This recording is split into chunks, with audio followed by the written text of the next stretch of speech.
Halo teman-teman, selamat pagi. Hari ini kita akan belajar tentang masa demokrasi parlementer. Tujuan pembelajaran kita hari ini yang pertama adalah perkembangan politik, yang kedua perkembangan ekonomi, dan yang ketiga adalah kehidupan masyarakat pada masa demokrasi parlementer. 1. Perkembangan politik. A. Sistem pemerintahan demokrasi parlementer. Sistem perorganisasian suatu negara dengan memberikan tanggung jawab kepada lembaga legislatif untuk membentuk kabinet kerja serta melakukan pemilihan presiden dan wakilnya. Sistem parlementer ini cenderung lebih dekat kepada kekuasaan yang diberikan oleh rakyat. Sistem ini juga disebut dengan demokrasi liberal. Demokrasi parlementer. Landasan hukum negara yang digunakan adalah Undang-Undang Sementara 1950. Masa ini ditandai dengan banyaknya partai politik yang selalu berebut pengaruh. Sistem kabinet yang digunakan adalah Zaken Kabinet. Kabinet yang para menterinya berasal dari tokoh ahli, tidak melihat latar belakang partai. B. Sistem kepartaian. Sistem kepartaian yang dianut pada masa ini adalah sistem multipartai, yaitu suatu sistem kepartaian yang memiliki banyak partai politik. Partai-partai tersebut sebagai berikut. C. Pemilu 1995. Pada tahun 1995 diselenggarakan pemilu pertama di Indonesia. Pemilu 1995 ini menandakan telah berjalannya demokrasi di kalangan rakyat. Pada pemilu pertama, 39 juta rakyat Indonesia memberikan suara. Pemilu pertama dilakukan 2 tahap, yaitu tanggal 29 September 1955 dan 15 Desember 1955. Pemilu tahap pertama adalah untuk memilih anggota DPR, sedangkan pemilu tahap kedua adalah untuk mewakili anggota Dewan Konstituante yang bertugas untuk membuat undang-undang yang tetap. Anggota DPR hasil pemilu 1995 dilantik pada 20 Maret 1956, sedangkan pelantikan anggota konstituante yang dilaksanakan pada 10 November 1956.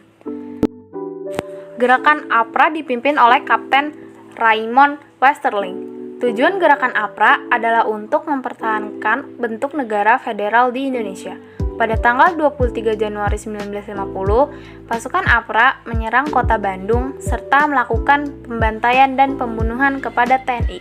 Pemberontakan Andi Aziz terjadi pada tanggal 5 April 1930. Peristiwa ini berawal dari tuntutan Kapten Andi Aziz dan pasukannya terhadap pemerintah Indonesia agar hanya mereka yang dijadikan sebagai pasukan keamanan di Makassar. Pemberontakan PRRI terjadi di Sumatera dan Sulawesi. Pemberontakan ini disebabkan oleh adanya hubungan yang kurang harmonis antara pemerintah pusat dan pemerintah daerah. Selanjutnya, dibentuk gerakan dewan, yaitu A.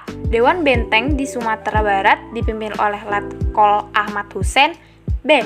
Dewan Gajah di Sumatera dipimpin oleh Letkol Simbolon. C. Dewan Garuda di Sumatera Selatan dipimpin oleh Letkol Barian. D. Dewan Manguni di Sulawesi Utara dipimpin oleh Letkol Ventje Sumual. Puncak pemberontakan ini terjadi pada tanggal 10 Februari 1958. Pemberontakan RMS dipimpin oleh Mr. Dr. Christian Robert Stephen Sumokil. RMS bertujuan menolak terhadap pembentukan Negara Kesatuan Republik Indonesia. Penyebab terjadinya gerakan RMS adalah masalah pemerataan jatah pembangunan daerah yang dirasakan sangat kecil. Konferensi Asia Afrika dan Deklarasi Juanda. Pada masa demokrasi parlementer Indonesia mengalami banyak gangguan politik dan keamanan. Pada masa demokrasi parlementer juga, Indonesia mampu mewujudkan beberapa keberhasilan, yaitu Konferensi Asia Afrika dan Deklarasi Juanda. Penyelenggaraan Konferensi Asia Afrika atau KAA. Konferensi Asia Afrika atau KAA diselenggarakan pada tanggal 18 April sampai 29 April 1955 di Bandung. Konferensi ini dihadiri oleh 29 negara. Sidang berlangsung selama 1 minggu dan menghasilkan 10 prinsip yang dikenal dengan Dasar-Sila Bandung. 2. Perkembangan ekonomi. Permasalahan jangka pendek yang dihadapi pemerintah Indonesia saat itu adalah tingginya jumlah uang yang beredar dan meningkatnya biaya hidup.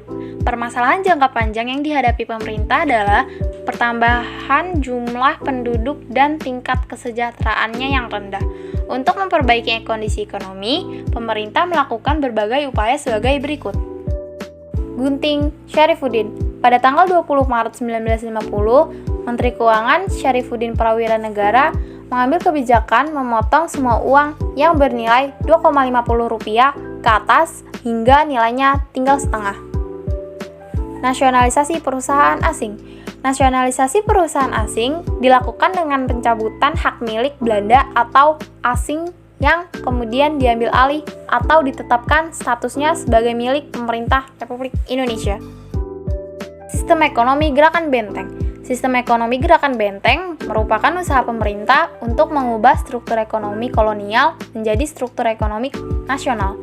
Tujuan dari sistem ekonomi gerakan benteng adalah menumbuhkan kelas pengusaha di kalangan bangsa Indonesia.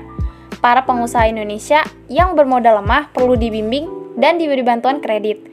Para pengusaha pribumi diharapkan secara bertahap akan berkembang menjadi maju. Gerakan benteng dimulai bulan April 1950. Finansial ekonomi atau FINEK. Pada masa Kabinet Burhanuddin Harahap, Indonesia mengirim delegasi ke Belanda dengan untuk merundingkan masalah finansial ekonomi yang dilakukan 7 Januari 1956. Rancangan persetujuan FINEK yang diajukan Indonesia terhadap Belanda sebagai berikut. 1. Pembatalan persetujuan FINEK hasil KMB. 2. Hubungan FINEK Indonesia-Belanda didasarkan atas hubungan bilateral.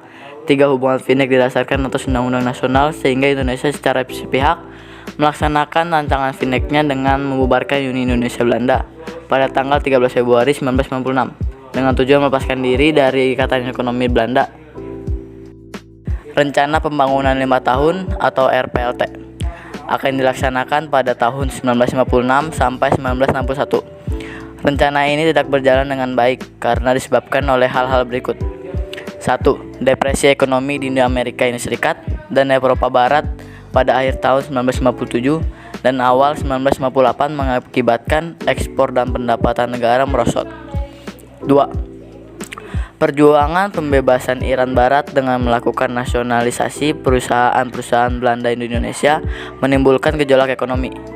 3. Adanya ketegangan antara pusat dan daerah sehingga banyak daerah yang melakukan kebijakan ekonominya masing-masing. 3. Kehidupan masyarakat Indonesia pada masa demokrasi parlementer. 1. Kehidupan sosial. Gejolak politik menyebabkan munculnya gangguan keamanan di berbagai tempat, dan upaya perbaikan ekonomi yang tidak berjalan lancar menyebabkan meningkatnya angka kemiskinan dan pengangguran. 2. Pendidikan. Disusunlah suatu konsep pendidikan yang dititik beratkan kepada spesialisasi sebab menurut Menteri Pendidikan pada saat itu bangsa Indonesia sangat tertinggal dalam pengetahuan teknik dan sangat dibutuhkan oleh dunia yang modern. Setiap lulusan sekolah dasar diperbolehkan melanjutkan ke sekolah teknik menengah 3 tahun, kemudian melanjut ke sekolahan teknik atas 3 tahun. Setelah lulus sekolah diharapkan siswa dapat mengerjakan sesuatu bidang tertentu. 3. Kesenian. Dalam bidang kesenian muncul berbagai organisasi seni lukis seperti Organisasi Pelukis Indonesia atau PI dan Gabungan Pelukis Indonesia atau GPI. Selain itu berdiri pula Akademi Seni Rupa Indonesia ASRI di Yogyakarta.